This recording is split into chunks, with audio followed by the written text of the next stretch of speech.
Hello, students. Today we will start another new topic, that is addiction, tolerance, dependence, tachyphylaxis, idiosyncrasy, and allergy. So, let's start the video. Okay, so we are going to start our topic, that is addiction. सो सबसे पहले देखिए, addiction की बात की जाए तो आप सभी को ये टर्म पता है इजीली कि एडिक्शन का मतलब क्या होता है।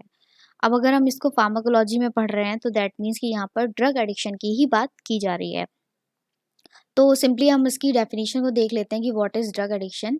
अ condition of physiological compulsion of a drug और sometime physical dependence on drug is called as drug addiction. किसी भी ड्रग के लिए फिजिकली क्या करना या साइकोलॉजिकली हम क्या करते हैं, उस ड्रग को एक तरीके से कंपल्सन मान लेते हैं कि हम इस ड्रग को अगर नहीं लेंगे, दैट मीन्स कि हम अगर इस ड्रग को नहीं खा रहे हैं तो हमें जो हमारी बॉडी है, जो हमारी वेलबींग की सेंस है, वो हमको नहीं मिलेगी, ऐसा वो पर्सन सोचने लगता है। और इसी वजह से उस कोई भी ड्रग जो है उसको बार बार वो क्या करता है, उसके लिए उसको खाता है और उसके लिए अडिक्ट हो जाता है।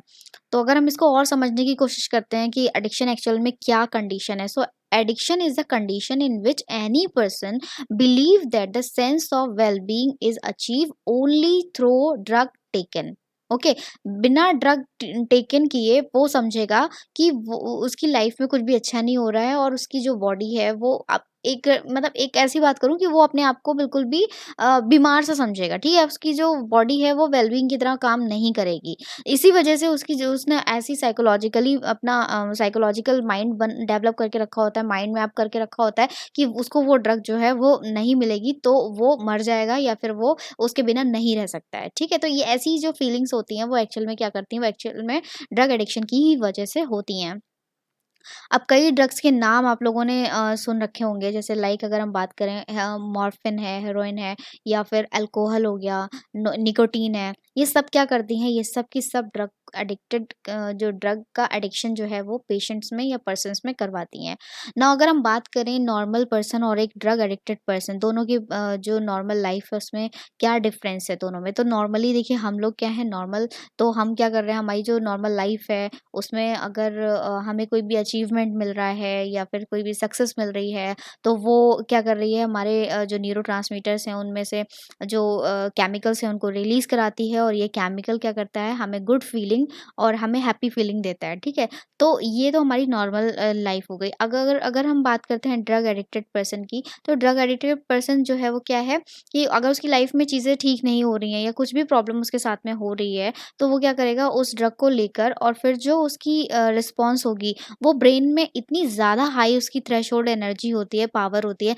जो क्या करती है, जो गुड फीलिंग होती है उसको नॉर्मल के कंपैरिजन में कई ज़्यादा गुना बढ़ा देती है, जिसकी वजह से उसको बहुत ज़्यादा ही अच्छा फील होता है। जो उसको बेसिकली बिना ड्रग के अगर आप उससे कितनी भी अच्छी बातें कर लो, उसे कितने भी अचीवमेंट्स दे लो, वो उसको फीलिंग नहीं आएगी जब तक कि वो ड्रग को नहीं खाएगा। क्योंकि जो न्यूरोट्रांसमीटर हमारा नॉर्मल वे में काम कर रहा होता है, जो फीलिंग को दे रहा होता है, जो हमारी गुड फीलिंग को बढ़ा रहा होता है, वो एक्चुअल में इन कंपैरिजन जो ड्रग एडिक्शन की वजह से जो फीलिंग्स आ रही होती हैं या जो भी हमारी गुड फीलिंग्स हैं वो क्या होती हैं, वो 10 गुना उससे कई गुना ज़्यादा ज़्यादा होती हैं। दैट तभी इसी वजह से क्या होता है, जो पर्सन होता है वो बार-बार उस ड्रग को लेने के लिए बार-बार क्या करता है, मीन्स वो पूरी तरीके से ड्रग एडिक्टेड हो जाता है। ठीक है, अब अगर हम बात कर लेते हैं कि जो ड्रग एडिक्शन है उसकी स्टेट्स क्या होती हैं। कई स्टेट्स हैं जैसे कि आपको यहाँ पर दिखाई दे रही हैं, लाइक इनटॉक्सिकेशन की बात करें तो इनटॉक्सिकेशन का मतलब ये हो गया कि कोई भी टॉक्सिक सब्सटेंस जो होता है वो बॉडी में अगर जा रहा है। ठीक है, अभी क्या है कि वो टॉक्सिक सब्सटेंस एक तरीके से बॉडी के अंदर लीथल अमाउंट में जा रहा है और वो क्या कर रहा है, वो बॉडी के अंदर ड्रग एडिक्शन करवा रहा है। ठीक है, रिसेप्टर के साथ बाइंड करके और ड्रग एडिक्शन करवा रहा है, that is known as intoxication. Next अगर डिटॉक्सिफिकेशन की बात करें तो एक ड्रग की जो भी इफेक्ट है उसको रिमूव करने के लिए जब दूसरी ड्रग को खाया जाता है तब वो क्या कहलाता है, डिटॉक्सिफिकेशन होता है। और पेशेंट जो दूसरी ड्रग खा रहे होते हैं उसके लिए भी क्या हो जाता है, ड्रग एडिक्टेड हो जाता है। नेक्स्ट विड्रॉल सिंड्रोम की बात करें, विड्रॉल सिंड्रोम मतलब कि जो भी पर्सन कोई ड्रग खा रहा है और ड्रग खाते खाते अगर उसने स्टॉप कर दिया, उस ड्रग को लेना बंद कर दिया, तो जो विड्रॉल सिंड्रोम्स आते हैं उसके अंदर उसको क्रेविंग होगी उस ड्रग के लिए बार बार खाने के लिए। तो ये जो चीज़ें हैं वो क्या हैं, वो वो आपकी विथड्रॉल सिंड्रोम के अंदर आती हैं। नेक्स्ट हम cessation and maintenance of abstinence की बात कर लें। इसके अंदर क्या होता है, किसी भी पर्सन का अगर ट्रीटमेंट चल रहा है, ठीक है, तो उस ट्रीटमेंट में क्या कर रहे हैं, उसके जो विथड्रॉल सिंड्रोम्स हैं उनको प्रिवेंट कराने के लिए कुछ और भी ड्रग्स को यूज़ करवाया जाता है। तो ये जो नॉन एडिक्टेड ड्रग्स ही होती हैं, बट फिर भी क्या होती है कि इनका जो रिस्पॉन्स होता है वो रिसेप्टर के साथ इतना हाईली बाइंड हो जाता है कि वो पर्सन क्या होता है कि जो अदर से ड्रग्स जो खा रहा है उसके लिए भी कहीं न कहीं एडिक्शन होने लगता है। तो यहाँ पर तो आपने देखा कि ये कहीं न कहीं इंटेंशनली नहीं है, जो भी ड्रग का एडिक्शन है वो तो ट्रीटमेंट की वजह से हो रहा है। लेकिन कुछ ड्रग एडिक्शन जो होता है वो इंटेंशनली भी होता है, फ़ोर्सफुली भी होता है। आपकी जो आप ये भी मैटर करता है कि आप किस सोसाइटी में रह रहे हैं, आपके फ्रेंड सर्कल किस तरीके का है, आपकी फैमिली जो बैकग्राउंड है वो किस तरीके का है। कई चीज़ें जो होती हैं वो हमारी ड्रग एडिक्शन को इंटर रिलेट करवाती हैं। तो ये तो बात हो गई आपकी ड्रग एडिक्शन की। ओके, नाउ नेक्स्ट हम बात कर लेते हैं ड्रग टॉलरेंस की। ड्रग टॉलरेंस क्या होता है? देखिए, एडिक्शन जब बहुत ज़्यादा बढ़ जाता है, एडिक्शन के बाद एक नई स्टेज आती है जिसको हम कहते हैं ड्रग टॉलरेंस। तो इसको भी समझ लेते हैं क्या होता है ये। Continue administration of a drug with a specific dose for a longer time mostly result in reduce response to a drug. यानी कहने का मतलब ये हो गया कि किसी भी ड्रग को आप कई दिनों तक अगर लॉन्ग टाइम तक ले रहे हो तो क्या हो जाएगा, वो कहीं न कहीं उसका रिस्पॉन्स जो होता है आपकी बॉडी के अंदर कम हो जाता है। That is requirement of higher dose of a drug to produce a given response. अब क्या करना है आपको, उस रिस्पॉन्स के लिए अब आपको उससे भी ज़्यादा, जो अभी मान लीजिए कि सपोज़ कि आप कोई भी ड्रग है, मान लीजिए पैरासिटामॉल है, आपको बार-बार कंटिन्यू फ़ीवर आता है, तो आप उस फ़ीवर में पैरासिटामॉल को बार-बार ले रहे हो, ठीक है? कंटिन्यूअली आप उसका यूज़ कर रहे हो। फिर क्या हो जाएगा कि अगर मान लीजिए कई दिनों बाद अब अगर आपको फ़ीवर आता है और अगर आप वही सेम ड्रग खा रहे हो, अब क्या होगा, जहाँ पर आपका फ़ीवर उस दवाई को खाकर 2 या 3 घंटे के अंदर रिड्यूस हो जाता था, कम हो जाता था, अब वो क्या कर रहा है, आप जब उसकी हाई डोज़ खाओगे तब जाकर वो क्या करेगा, जो दवाई है वो आपकी बॉडी के अंदर इफ़ेक्ट करेगी और उस जो आपका फ़ीवर है उसको कम कर पाएगी। तो ये क्या हो जाता है, ये टॉलरेंस हो जाता है कि अभी तक आपके रिसेप्टर्स क्या कर रहे थे, 500 एमजी के लिए रिस्पॉन्स कर रहे थे, लेकिन अब आपके रिसेप्टर जो होते हैं वो टॉलरेट हो गए हैं उस ड्रग के लिए और फिर क्या करेंगे, वो अब उससे ज़्यादा, जब अगर आपको सेम रिस्पॉन्स चाहिए तो अब आपको हाई डोज़ खानी पड़ेगी। तो that is known as drug tolerance, ठीक है? अब अगर हम यहाँ पर देखिए, यहाँ पर मैंने कुछ यहाँ पर 3 टाइप्स दे रखे हैं यहाँ पर ड्रग टॉलरेंस के, like dispositional tolerance. Dispositional tolerance क्या होता है? This tolerance develop when a drug is used continuously. In dispositional tolerance metabolism of drug increase, therefore high dose of a drug is required to maintain a desired concentration of the drug in a body. यानी कि कोई भी medicine आपने खाई है और आपके liver ने उसको ज़्यादा ज़्यादा क्या करता है, कर दिया, मेटाबोलाइज़ कर दिया। तो अब एक्टिव इंग्रीडिएंट आपकी बॉडी के अंदर रह गया बहुत कम, तो उसका रिस्पॉन्स क्या हो जाएगा, बहुत ही मतलब थोड़ा-सा रह जाएगा, बहुत कम रह जाएगा। क्यों? क्योंकि आपकी जो लिवर है वो कंटिन्यूअली क्या कर रही है, जो भी आप दवाई खा रहे हो उसको मेटाबोलाइज़ करती जा रही है, उसको खराब करती जा रही है। तो उसका एक्टिव इंग्रीडिएंट कम रह गया, तो रिस्पॉन्स भी आपके अंदर कम आएगा। इसकी वजह से भी आप क्या कर रहे हो, फिर जब रिस्पॉन्स कम आ रहा है तो 1 घंटे या 2 घंटे बाद आप फिर वही ड्रग खा रहे हो, तो उसकी वजह से भी आपके अंदर ड्रग की टॉलरेंस बढ़ जाती है। नेक्स्ट हम बात करते हैं फंक्शनल और फार्माकोडायनामिकल जो टॉलरेंस हैं, लाइक जिसमें सबसे पहले हम बात करते हैं अक्यूट टॉलरेंस की, जिसको हम टैकीफिलैक्सिस भी कहते हैं। It is measured with in the duration of action of a single dose और the first few dose of the drug. When a individual take a dose of drug, the drug amount in body rise to a peak level. In some drug the user experience greater drug effect at a point when the blood level is rising to peak than at the same point when the blood level is decline. For example, people develop acute tolerance to alcohol. One effect of moderate amount of the alcohol consumption consumed in impairment of the short term memory or memory of the event occurred 30 seconds ago. यानी यहाँ पर क्या हो रहा है कि टैकीफ्लैक्सिस की अगर बात करें तो आप क्या कर रहे हो, किसी भी ड्रग को बहुत ही शॉर्ट टाइम के अंदर बार-बार ले रहे हो, ठीक है? मतलब आपने कम टाइम के अंदर, अगर सपोज़ 2 घंटे के अंदर आपने उस ड्रग को कई बार ले लिया है, तो उसकी वजह से एक कंडीशन आपकी बॉडी के अंदर हो जाती है जिसको हम कहते हैं टैकीफ्लैक्सिस।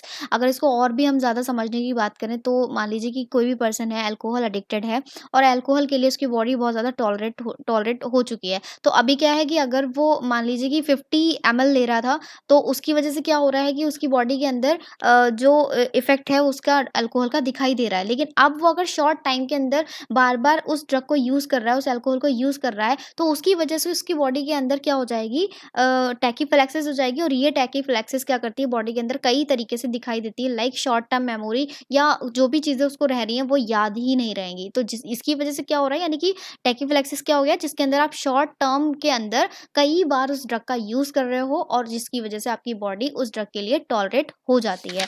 नेक्स्ट हम बात करते हैं प्रोटेक्टेड टॉलरेंस की। ये क्या है आपका? It relates to the effect when a given dose of a drug is administered more regularly or chronically.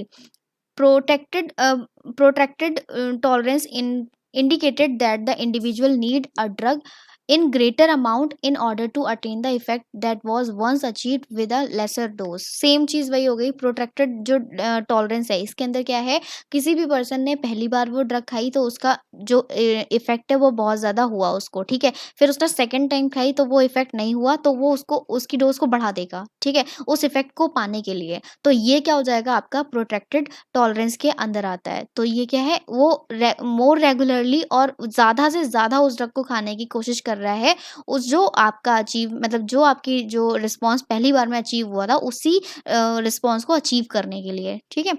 Next हम बात करते हैं बिहेवियरल की।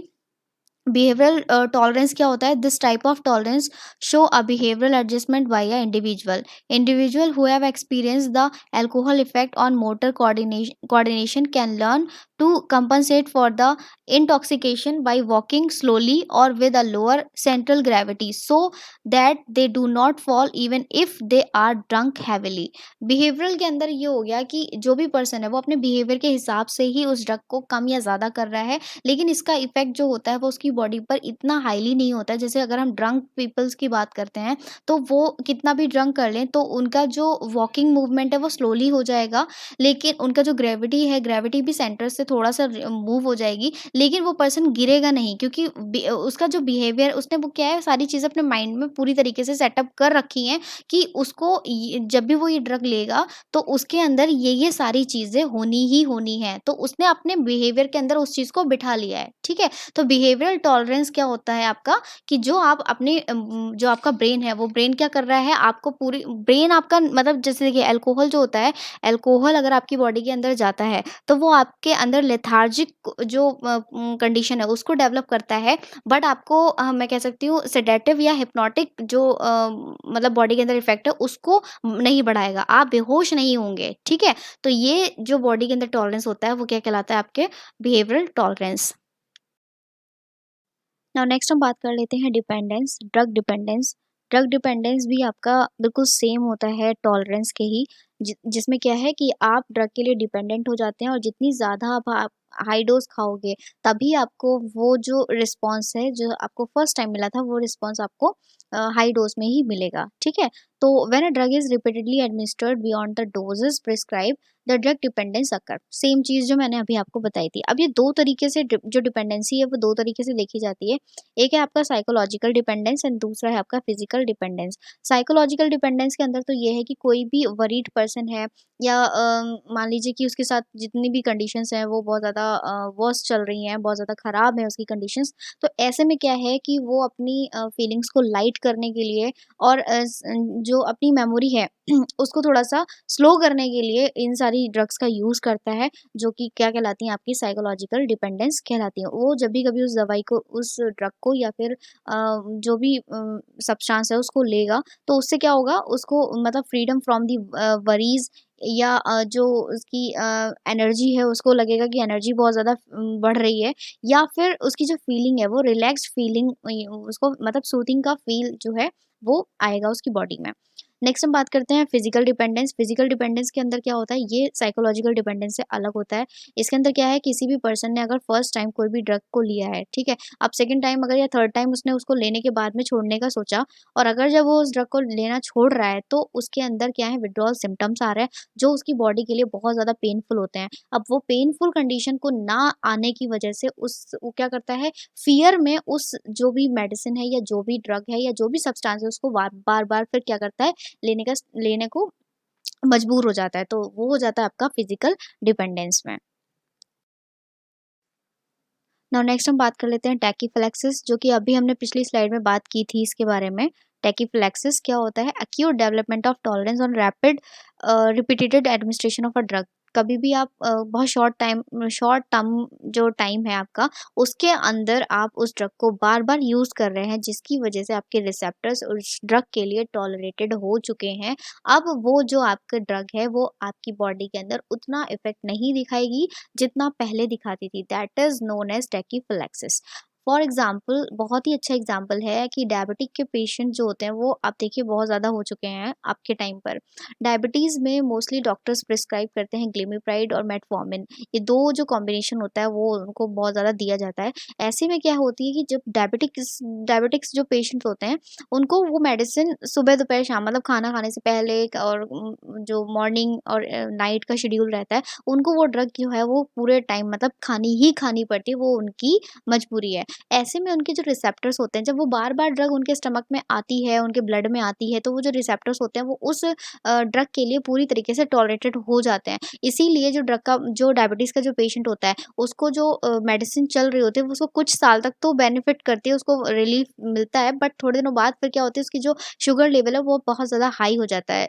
इवन अगर वो मेडिकेशन पर है, फिर भी उसकी जो शुगर का लेवल है, वो बहुत ज़्यादा हाई हो जाता है। ऐसा क्यों होता है? क्योंकि उसकी बॉडी के अंदर प्रेज़ेंट जो रिसेप्टर्स हैं, वो उस ड्रग के लिए जो वो ट्रीटमेंट के तौर पे खा रहा है, उसके लिए पूरी तरीके से टॉलरेटेड हो चुके हैं। ठीक है? That is known as tachyphylaxis. Receptors undergo saturation with the drug. Now next हम बात करते हैं आइडोसिनक्रेसी। आइडोसिनक्रेसी का मतलब ये हो गया यहाँ पर कि genetically determine abnormal reactivity to a chemical, यानी a genetically determine abnormal reactivity to a chemical is referred to as idiosyncrasy. In idiosyncrasy, patient basically suffer from abnormal functioning of a particular enzyme. This abnormality is genetic and lead to abnormal metabolic responses when some specific drug are administered. यानी कि कुछ ऐसे persons जो ये क्या होता है, genetically होता है बॉडी के अंदर, और ऐसे पर्सन्स क्या होते हैं, उनके अंदर कुछ एंजाइम्स की कमी की वजह से जो भी वो ड्रग या केमिकल को खाते हैं, उनके लिए उनकी बॉडी बहुत ही हाईली सेंसिटिव हो जाती है, और वो क्या करती है, रिएक्शंस को या फिर मैं कह सकती हूँ कि एडवर्स रिएक्शंस को वहाँ पर शो करती है। That is known as idiosyncrasy. Abnormal functioning of a particular enzyme, यानी कोई भी एंजाइम अगर है, वो या तो एबनॉर्मल फंक्शनिंग कर रहा है, या उसकी बॉडी के अंदर कुछ एंजाइम्स नहीं हैं जो उस ड्रग को मेटाबोलाइज कर सकें। तो वो ड्रग जब भी बॉडी के अंदर जाती है, तो वो उसके लिए हाई क्या हो जाते हैं, हाईली सेंसिटिव जो है उनकी बॉडी उसके लिए हो जाती है। That is known as idiosyncrasy. Okay, now next topic है हमारा एलर्जी। सो सबने नाम सुना है एलर्जी का। जब भी कभी कोई पर्सन ट्रीटमेंट पे होता है और वो मेडिसिन को खाता है, तो कभी कभी कुछ मेडिसिन जो होती हैं वो एलर्जी को कॉज कर जाती हैं, या हम कह सकते हैं साइड इफेक्ट को कॉज कर जाती हैं। अब ये जो हाइपर सेंसिटिविटी रिएक्शंस होती हैं, एलर्जी को हम हाइपर सेंसिटिविटी रिएक्शंस भी या एलर्जिक रिएक्शंस भी कह सकते हैं। दीज रिएक्शंस में occur on second time exposure with particular drug mediated by immune system, reversible in nature. On the basis of mechanism of immunological reactions, allergies जो होती हैं वो आपकी यहाँ पर कैटेगराइज्ड कर रखी हैं 4 टाइप्स पे। तो जो हाइपर सेंसिटिविटी रिएक्शंस क्या है, हमारी जो इम्यून सिस्टम है, हमारा इम्यून सिस्टम हम क्या करता है, किसी भी बाहर की फॉरेन जो ड्रग है हमने जो खाई हुई है, उस पर्टिकुलर जो पार्टिकल है, उसके लिए क्या हो जाता है, एक तरीके से हमारा इम्यून सिस्टम एक्टिव हो जाता है और उसके लिए एक्शंस करना स्टार्ट कर देता है। वो एक्शंस जो होती हैं वो क्या कहलाती हैं, हाइपर सेंसिटिविटी एक्शंस या रिएक्शंस को हम उन्हें कहते हैं। तो 4 तरीके से हैं, लाइक टाइप 1 की अगर बात करें तो अक्यूट एनाफिलैक्टिक जो रिएक्शंस होती हैं, इनको इमीडिएट टाइप भी कहते हैं। क्या होती हैं ये? These reaction develop with in a minute and are characterized by the urticaria और एनाफिलैक्टिक शॉक या फिर अस्थमा।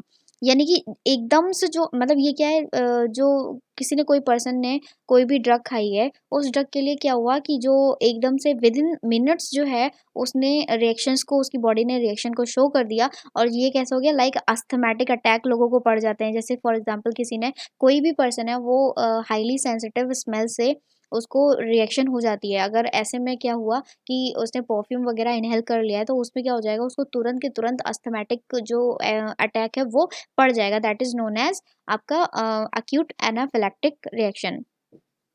नेक्स्ट हम बात करते हैं type 2 reaction, cyto cytolytic reactions हम इनको कहते हैं। साइटोलिटिक रिएक्शंस क्या होते हैं, ये इनको हम ऑटो एलर्जी भी कहते हैं, ठीक है। ऑटो एलर्जी लाइक अगर हम बात करें, these reactions the drug combine with the body protein as a result of which the body fails to recognize the protein and treat as a foreign protein, thus forming IgG और IgM antibody. मतलब हमने कोई भी medicine खाई है, वो हमारी protein के साथ में कंबाइन हो गई है, तो हमारी खुद की ही प्रोटीन को हमारे जो इम्यून सिस्टम होते हैं वो पहचान नहीं पाते हैं, जिसकी वजह से वो क्या करते हैं, एंटीबॉडीज़ को फॉर्म कर देते हैं। और ये एंटीबॉडीज़ कौन सी होती हैं, IgG और IgM, जो कि हमारी बॉडी के अंदर ऑटो एलर्जी को कॉज करती हैं।